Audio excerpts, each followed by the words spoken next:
Airbnb et la mairie de Paris. Avec Marc qui nous écrit: la justice européenne a donné raison à la ville de Paris face à la plateforme. Qu'est-ce que cela va changer pour moi qui suis loueur occasionnel? C'est vrai que c'est pas simple de s'y retrouver là non plus.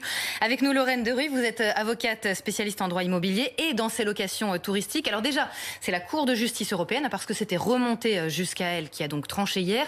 Est-ce qu'elle donne vraiment raison à la ville de Paris? On s'y retrouve plus vraiment.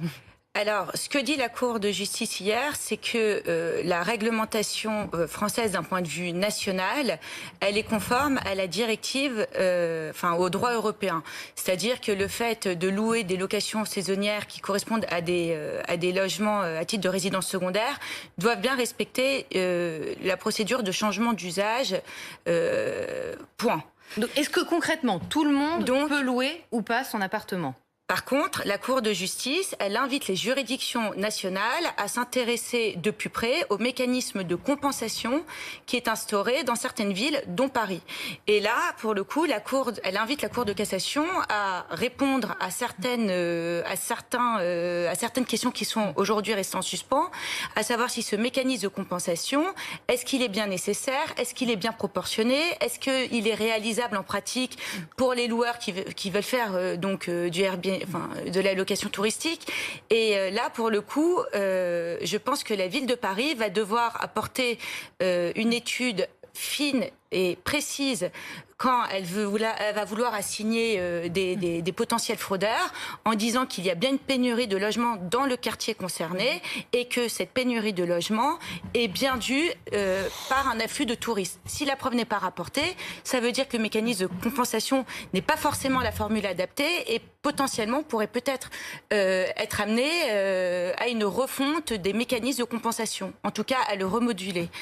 Parce que à Nice, à Bordeaux et à Lyon, par exemple, il y a bien un mécanisme de compensation, mais les règles sont complètement différentes. Il y a des autorisations temporaires qu'on n'a pas à Paris. Et je pense que c'est un régime... Parce qu'à Paris, il faut s'enregistrer, c'est un nombre de nuits limité. C'est dans toutes les grandes villes de plus de 200 000 habitants, certaines communes de 50 000, et dont Paris, il faut s'enregistrer. Ça, c'est rien du tout, c'est déclarer son meublé auprès de la ville de Paris. Si vous ne le faites pas, c'est 5 000 euros d'amende. Voilà. Ça, c'est nécessaire. Résidence principale, secondaire, peu importe. Ensuite, vous louez une résidence principale dans ces mêmes grandes villes, c'est 120 jours par an. Sinon, vous risquez 10 000 euros d'amende, sauf si vous justifiez d'un motif, cas de force majeure, raison de santé ou raison professionnelle. Ça peut arriver que vous dépassez cette limite pour ces raisons. Mais pour les résidences secondaires, si vous ne respectez pas cette procédure de changement d'usage avec compensation, vous risquez une amende de 50 000 euros. Mais c'est vraiment contrôlé, ça ? Alors, c'est très contrôlé. Il y a des opérations de contrôle qui sont faites très régulièrement.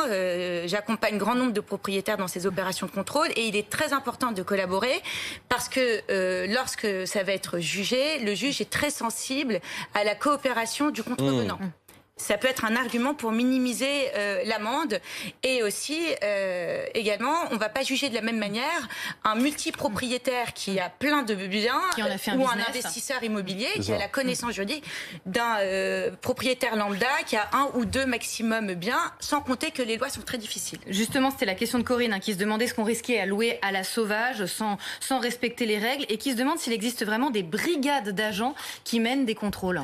Alors oui, à Paris, il y a 35 à peu près agents assermentés. Ils font des constats sur Internet en fonction, soit s'il n'y a pas le numéro d'immatriculation du meublé, en fonction du nombre de commentaires. Ils peuvent se déplacer, interroger le voisinage, ou même peut y avoir de la délation qui peut être faite par n'importe qui auprès du bureau de la mairie en disant que tel copropriétaire fait du Airbnb, il n'en a pas le droit.